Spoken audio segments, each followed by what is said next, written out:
বাংলাদেশের এ কেমন ফিল্ডিং, যা দেখে হাসতে হাসতে শেষ ধারাভাষ্যকারা। ইনিংসের চতুর্থ ওভারের দ্বিতীয় বলের ঘটনা। হাসান মাহমুদের করা ওই ডেলিভারিতে সোজাসুজি খেলেন পাক ব্যাটার সাহেবজাদা। ঠিক তখনই দেখা যায় মজার সেই দৃশ্যের। বল ধরতে লং অন আর লং অফ থেকে দৌড় শুরু করেন তাহিদ হৃদয় আর নাজমুল হোসেন শান্ত।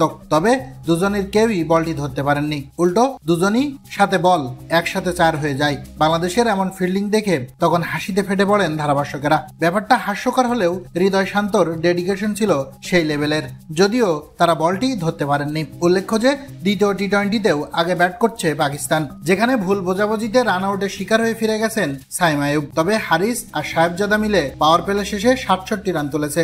হয়তো আজও 200 বা তার বেশি বাংলাদেশকে লক্ষ্য দেবে পাকিস্তান।